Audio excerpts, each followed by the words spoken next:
টি-20 বিশ্বকাপকে ঘিরে এখন টেলিভিশনের বিশেষ আয়োজন 20 কুড়িতে। আমি শারমিন সুপ্তা এবং আমার সঙ্গে আছেন ওয়াসিউল হক পান্থ। কেমন আছেন পান্থ? এবং সেই সঙ্গে আজকে সকালের ম্যাচটি নিশ্চয়ই দেখেছেন। জি, আমি ভালো আছি, আশা করছি আপনিও ভালো আছেন। জি, আজকের ম্যাচটা দেখেছি এবং দারুণ উপভোগ্য একটা ম্যাচ ছিল। নিঃসন্দেহে দুটি বড় দলের খেলা ছিল এবং সুপার এইটের যদি আমরা বলি, প্রথম যে বিগ দুইটা টিম এবং সাবেক বিশ্ব চ্যাম্পিয়ন, এবং এক্সপেক্টেডলি বড় স্কোর হয়েছে, ব্যাটসম্যানরাও রান পেয়েছে এবং বোলাররাও বেশ ভালো করেছে, যারা ভালো মানে নিজেদের ক্যাপাবিলিটি অনুযায়ী খেলতে পেরেছে। কিন্তু ফর্চুনেটলি ইংল্যান্ড তাদের ফর্মে ফিরে এসেছে অ্যান্ড খুব সহজভাবে ম্যাচটি জিতে নিয়েছে। গতকালের ম্যাচের পরে আজকে আরেকটি আমরা ভালো স্কোরিং ম্যাচ দেখলাম। আমরা দেখছিলাম যে 180 রান করেছিল ওয়েস্ট ইন্ডিজ প্রথমে ব্যাটিং করে, এবং সেই রানটি তারা করেছে। তারা 17 ওভার 3 বলে ইংল্যান্ড কিন্তু তাদের রিচ করেছে, এবং সেই সঙ্গে তাদের যে ব্যাটার্সরা তাদের যে ছন্দে ফিরেছে, আমরা ইংল্যান্ডকে যেভাবে আসলে টি-20তে দেখি তারা কিন্তু সেটাই করেছে। সেই সঙ্গে যদি স্কোর কার্ডটা আমরা দেখি, ওয়েস্ট ইন্ডিজে ব্র্যান্ডন কিং কিন্তু রিটায়ার্ড হার্ট করে গিয়েছেন। হয়তো সে থাকলে হয়তো আরও 20টা রান যোগ হতে পারতো, কারণ সে খুব ভালো খেলছিল। জনসন চার্লস এবং নিকোলাস পুরান সেখানে একটু দেখা গিয়েছে স্লো খেলেছে আজকের উইকেট অনুযায়ী। পাওয়েলও তেমন একটি করতে পারেনি। কিন্তু আমাদের যদি আমরা দেখি যে লাস্টে শেরফান রাদারফোর্ড কিন্তু একটা দারুণ 15 বলের 28 রানের একটা কেমিও খেলে দিয়েছেন, এবং তাদের টোটাল সংগ্রহ হয়েছিল 180 রান। সেই সঙ্গে কিন্তু যদি আপনি ইংল্যান্ডের কথা একটু বলতেন। জি, আসলে দেখুন, নিঃসন্দেহে ওয়েস্ট ইন্ডিজ যেভাবে ব্যাটিং শুরু করেছিল, ব্রেন্ডন কিং কিন্তু দারুণ ছন্দে ছিলেন এবং তিনি তার ব্যাটে বলে টাইমিং দারুণ হচ্ছিল।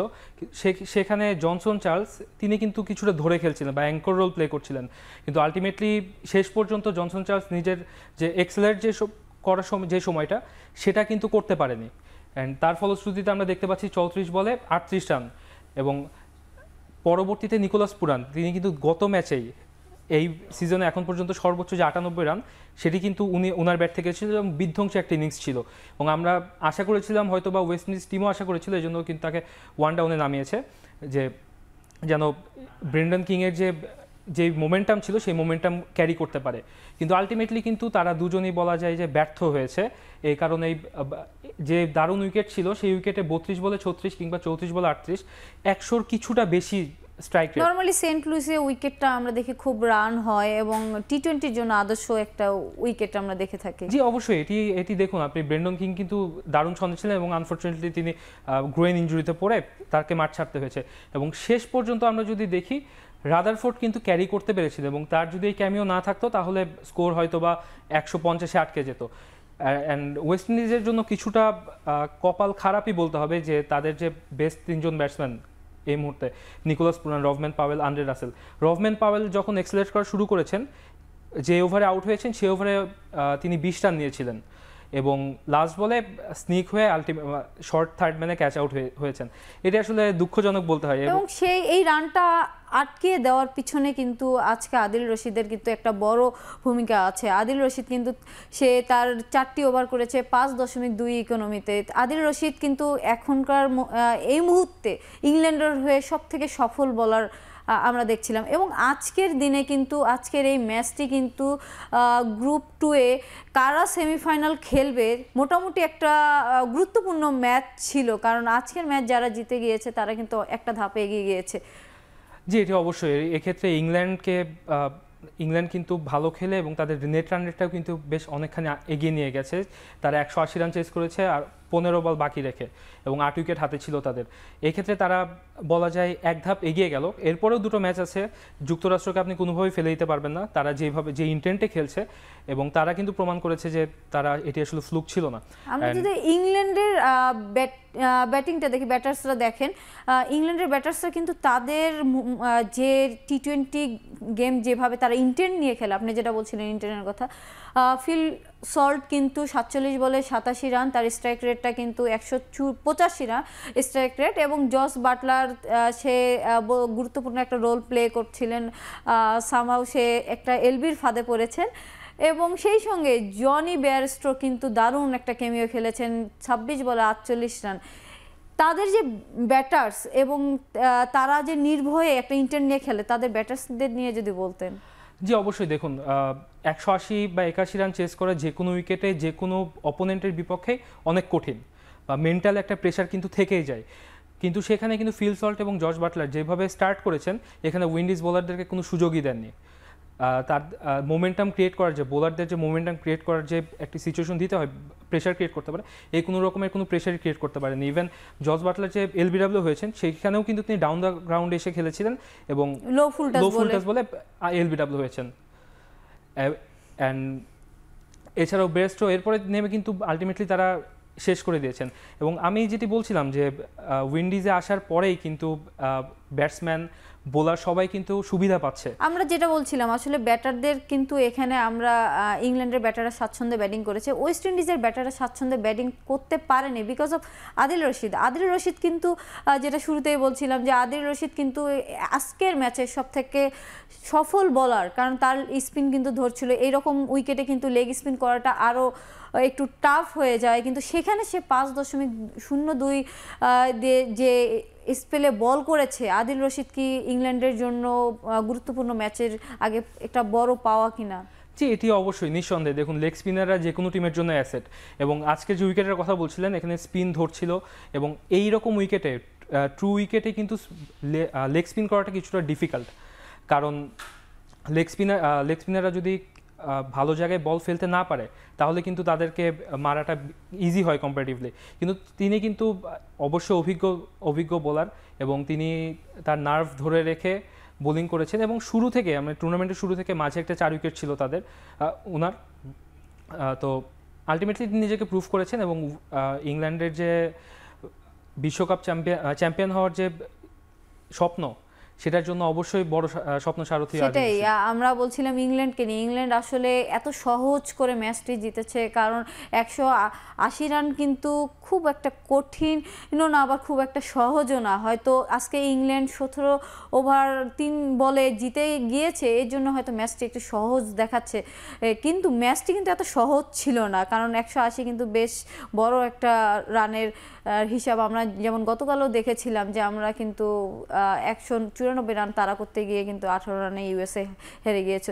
তো আমরা যদি সেখানে কুইন্টন ডিককে নিয়ে বলি, তার যে হচ্ছে রান একটা উঠানোর তারা থাকে, সেম কিন্তু ইংল্যান্ডেও আপনি যদি দেখবেন যে ফিল সল্ট কিন্তু খুব শুরু থেকেই একটা ভালো অ্যাটাকিং ব্যাটিং করছিল। এবং ফিল সল্টকে নিয়ে যদি বলেন, তার এই ধরনের ব্যাটিং কিন্তু আমরা ইংল্যান্ড টিমে অনেক দেখেছি। জি ফিল সল্ট নিঃসন্দেহে অনেক আক্রমণাত্মক একজন ব্যাটসম্যান, এবং তার দিনে তিনি যে কোনো বোলারকে কোনো সুযোগই দেন না। এবং আজকেও সেম জিনিসটি দেখতে পেরেছি। ফিল সল্ট যেভাবে শুরু করেছেন, আলটিমেটলি ইংল্যান্ডের ব্যাটিং লাইন আপটা কিন্তু অনেক লম্বা। তো 180 রান চেস করতে গিয়ে আপনাকে অ্যাটাকিং খেলতে হবে, এক সাইড থেকে অ্যাটলিস্ট অ্যাটাকিং খেলতে হবে। এবং ফিল সল্ট যেহেতু অনেক ভালো খেলছিলেন, সেখানে তিনি যে মোমেন্টাম ক্রিয়েট করে দিয়েছেন, সেখান থেকে জর্জ বাটলারও সেটি ক্যারি করেছেন, মঈন আলীও ট্রাই করেছেন কিন্তু আলটিমেটলি আউট হয়ে গেছেন। এবং জনি বেয়ারস্টো ফিল সল্টকে কিন্তু দারুণ সঙ্গ দিয়েছেন, এবং দুইজনেই কিন্তু 185 স্ট্রাইক রেট এবং 184 স্ট্রাইক রেটে ব্যাটিং করেছে, যেটা আমাদের বিগত ম্যাচগুলোতে কিন্তু আমরা এই ধরনের স্ট্রাইক রেটটা খুব কম দেখেছি। বিশেষ করে আমেরিকার উইকেটে আমরা সবগুলো দলই খুব সাফার করছিল এবং খুব বেশি রান হচ্ছিল না, বলাররা অনেক সাকসেসফুল হচ্ছিল এবং খুব আলোচনা সমালোচনা হচ্ছিল যে আমাদের ব্যাটার্সরা কি আমাদের মূল পর্বে গিয়ে তারা রান করতে পারবে কিনা। সেখানে কিন্তু ফিল সল্টের সঙ্গে সঙ্গে জনি বেয়ারস্টো কিন্তু দারুণ একটা কেমিও খেলেছে, এবং তার রানের উপর ভর করেই কিন্তু ইংল্যান্ড আজকে খুব সহজে ম্যাচটি জিতেছে। ইংল্যান্ডের এই যে সহজে কঠিন ম্যাচগুলোকে খুব সহজ করে নিয়ে জেতা, ইংল্যান্ডের সেমিফাইনালকে কেন্দ্র করে আপনি কেমন ভাবছেন? আসলে যদি আমি আজকের ম্যাচ ধরে বলি, ফিল সল্ট কিন্তু 1 ওভারে 30 রান পেয়েছেন, কিন্তু তার আগে তিনি কিন্তু বেশ ধরে খেলছিলেন আমরা যদি দেখি। কিন্তু জনি বেয়ারস্টো কিন্তু আসার পরে, উইকেটে আসার পর থেকে অ্যাটাকিং স্টার্ট করেছেন। এবং জনি বেয়ারস্টো কিন্তু এই ওয়ার্ল্ড কাপে বলা যায় যে নিজেকে হারিয়ে খুঁজছিলেন, শুরুর দিকের ম্যাচে রান পাননি। ইভেন তাদের যে সবচেয়ে বড় প্রতিদ্বন্দ্বী অস্ট্রেলিয়া, তাদের এগেনস্টেও খুব ভালো করতে পারেননি। তো কিন্তু আজকের যে ম্যাচটা, সেখান থেকে তিনি কিন্তু নিজের অবশ্যই আত্মবিশ্বাস এটা বুস্ট আপ করতে পারবে, এবং অবশ্যই এই যে মোমেন্টামটা ক্রিয়েট হলো ইংল্যান্ডের জন্য, যে বৃষ্টি বাধা বা অনেক কিছু ছিল, এরপরে যে মোমেন্টাম ক্রিয়েট হলো এটা অবশ্যই তাদেরকে অনেক বুস্ট আপ করবে। ডেফিনেটলি, কারণ ইংল্যান্ড সবসময় টি-20-তে তারা একটা বড় চমক হিসেবে কাজ করে এবং তারা টি-20-তে আমরা কথা বলছিলাম ইংল্যান্ড ওয়েস্ট ইন্ডিজ নিয়ে। এবং গতকালের রাতের ম্যাচটি যদি আমরা একটু দেখি, যে আমাদের সাউথ আফ্রিকার সঙ্গে ইউএসএ যে ম্যাচটি হয়েছে, সাউথ আফ্রিকা অবশ্যই কম্পিটিটিভ দল, সেই সঙ্গে কিন্তু ইউএসএ যেভাবে তাদের চূড়ান্ত আটে এসেছে এবং তারা যে ধরনের ক্রিকেট খেলেছে, তারা কিন্তু গতকালও তার একটা পরীক্ষা দিয়েছে এবং বেশ ভালো ক্রিকেট খেলে তারা 18 রানে ম্যাচটি হেরেছে। 194 রান তারা করতে গিয়ে যুক্তরাষ্ট্র কিন্তু 18 রানে হেরেছে এবং জয়ী হয়েছে দক্ষিণ আফ্রিকা। সেই সঙ্গে যদি আপনি যুক্তরাষ্ট্রকে নিয়ে এবং দক্ষিণ আফ্রিকাকে নিয়ে একটু বলতেন, কারণ সেখানে ডিকক কিন্তু তার বেশ ভালো একটি স্কোর করেছেন এবং সেই সঙ্গে তার স্ট্রাইক রেটটাও কিন্তু 180-র উপরে এবং পাওয়ার প্লেতে কিন্তু সে 200+ স্ট্রাইক রেটে ব্যাটিং করেছিলেন। জি, নিঃসন্দেহে এই ম্যাচটি কিন্তু যুক্তরাষ্ট্রের জন্য অ্যাসিড টেস্ট ছিল বলা যায়, কারণ সবাই ভেবেছিল যে বৃষ্টির কল্যাণে যুক্তরাষ্ট্র সুপার এইটে উঠেছে, কিন্তু আলটিমেটলি যুক্তরাষ্ট্র যেভাবে বোলিং করেছে। এবং ডিককের কথা যদি বলি, ডিকক কিন্তু শুরুর দিকে ভালো খেলছিলেন না, এই ম্যাচ দিয়ে কিন্তু নিজেকে ফিরে পেয়েছেন এবং পাওয়ার প্লেকে যেভাবে কাজে লাগিয়েছেন, তিনি বড় ম্যাচের প্লেয়ার বা বড় মঞ্চের প্লেয়ার, এটি কিন্তু তিনি আবারও প্রমাণ করেছেন। এবং তিনি যদি এইভাবেই খেলতে থাকেন, এটি অবশ্যই হয়তোবা দক্ষিণ আফ্রিকার যে চোকার্স তোকমা, এটি সরতে অবশ্যই সাহায্য করবে। তবে একটি জিনিস, এটি হচ্ছে যে দক্ষিণ আফ্রিকার অবশ্যই মিডল অর্ডারটা নিয়ে অবশ্যই ভাবনার বিষয়, কারণ ডিকক যেভাবে শুরু করে দিয়ে গিয়েছিলেন, মার্করাম আউট হওয়ার পরে কিন্তু আর খুব বেশি রান হয়নি। দক্ষিণ আফ্রিকার যেভাবে ম্যাচে ছিল, সেখানে নিঃসন্দেহে 220 থেকে 30 রান হওয়ার কথা, কিন্তু আলটিমেটলি ডেভিড মিলার আউট হয়ে গেল এবং স্টাফস এবং ক্লাসেনের যেভাবে শেষ করার কথা ছিল সেভাবে কিন্তু শেষ করতে পারেনি। সেই সঙ্গে আমরা যদি দেখি, ইউএসএর অ্যান্ড্রি গর্সও কিন্তু সেই রকম একটি ব্যাটিং করেছেন। হয়তো ম্যাচটি সে যদি আউট না হইতো, হয়তো ম্যাচটি ডিফারেন্ট কিছু হইতে পারতো, ইউএসএ হয়তো ডিফারেন্ট কিছু দেখতে পারতো, দর্শকও হয়তো অন্য কিছু আশা করছিল। যদি তাকে নিয়ে বলতেন। জি, অবশ্যই ইউএসএর ব্যাটসম্যানরা যেভাবে স্টার্ট করেছেন, বিশেষ করে গাউস এবং টেলর, তারা কিন্তু অসাধারণ স্টার্ট করেছে এবং তাদেরকে দেখে মনে হয়নি যে তারা সহযোগী কোনো দেশের প্লেয়ার, এবং তাদের কনফিডেন্স লেভেল বা ইন্টেনশন, এটি অবশ্যই ম্যাচ জেতার জন্য তারা স্টার্ট করেছিল। এবং গাউস যেভাবে শুরু থেকে শেষ পর্যন্ত খেলেছে, এটি অসাধারণ। এবং তিনি যে বড় ম্যাচ বা বড় মঞ্চের জন্য প্রস্তুত, বা তারা যে যথেষ্ট প্রিপেয়ার্ড, এটি কিন্তু তারা দেখিয়েছেন। দুর্ভাগ্য বলতে হয় ইউএসের জন্য যে কোরি অ্যান্ডারসনের মতো বড় প্লেয়ার, যে নিউজিল্যান্ডের কিন্তু আমরা দেখেছি নিউজিল্যান্ডের হয়ে অনেক ম্যাচ জিতিয়েছিলেন, কিন্তু ইউএসের হয়ে এসে তিনি কিন্তু নিজের নামের প্রতি সুবিচার করতে পারছেন না।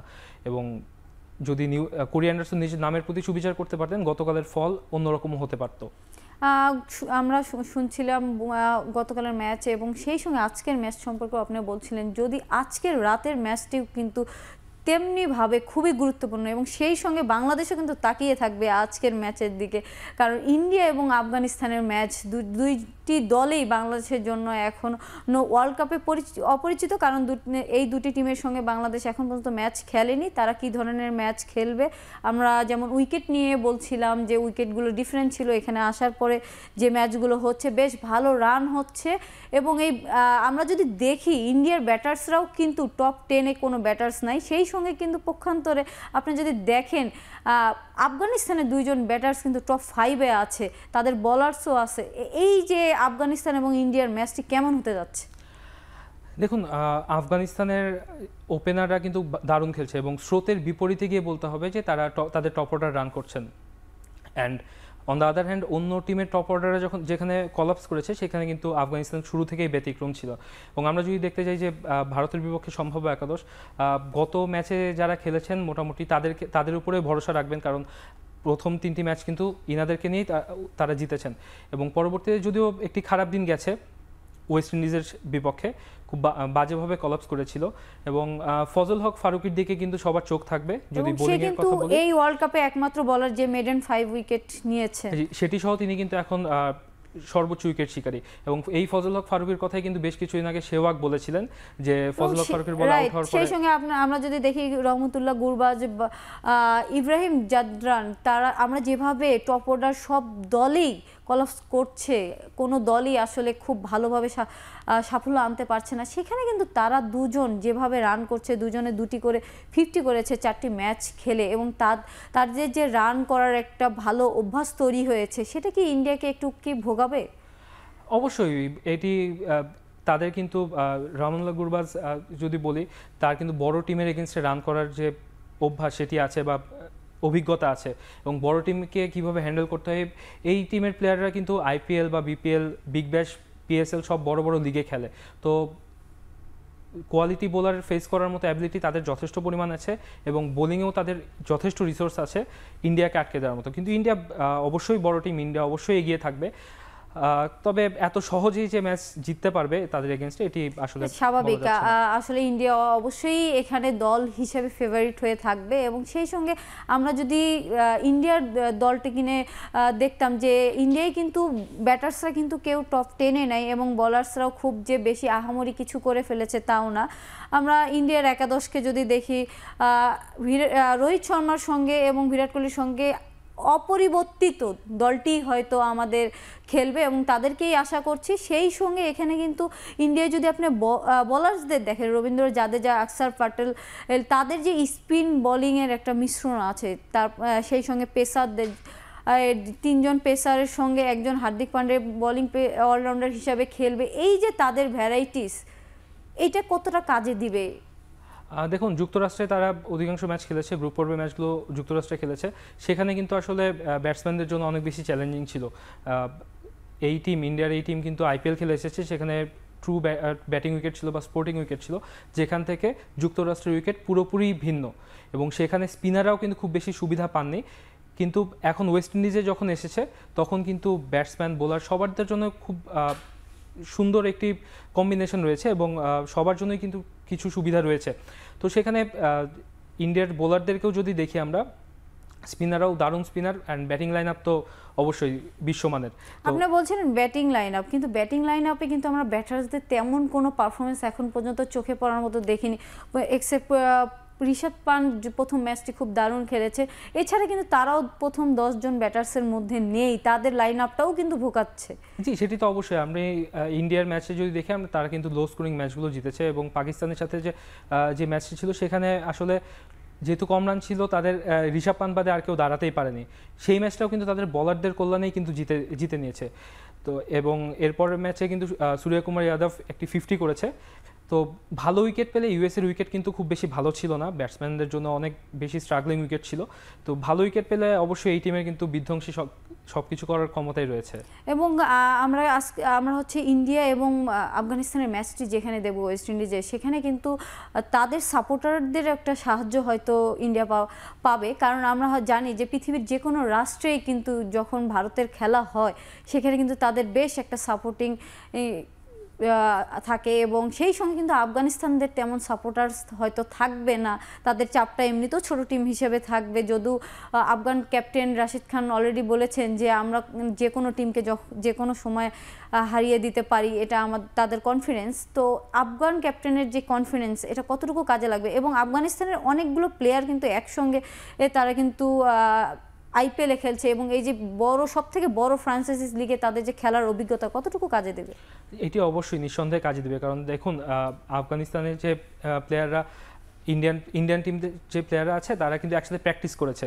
তো তাদের দুর্বলতাগুলো কিন্তু আফগানিস্তানের প্লেয়াররাও খুব ভালো মতোই জানে। রশিদ খান কিন্তু অনেকদিন ধরে আইপিএল খেলছে, এছাড়া মোহাম্মদ নাবি, তিনিও অনেকদিন ধরে আইপিএল খেলছেন। তো এই অভিজ্ঞতাগুলো আপনি যখন প্র্যাকটিস সেশনে যাবেন, আপনি কিন্তু টিমমেটদের অবশ্যই দুর্বলতাগুলো জেনেই যাবেন। তো সেই দুর্বলতাগুলোকে যদি কাজে লাগাতে পারে, এবং ফাজল হক ফারুকী যেমন ফর্মে আছেন apart of West Indies match, তার যে ফর্মটা যদি টেনে আনতে পারেন, অবশ্যই ভালো কিছু করা পসিবল। ধন্যবাদ পান্থ। সেই সঙ্গে শেষ করতে হচ্ছে, তবে আমাদের বলতেই হয় যে ভারত যদিও ফেভারিট এই ম্যাচে, আফগানিস্তানও কিন্তু কম না, এবং বাংলাদেশের চোখ থাকবে আজকের এই ম্যাচে। সেই সঙ্গে শেষ করছি 20 কোটির আয়োজন।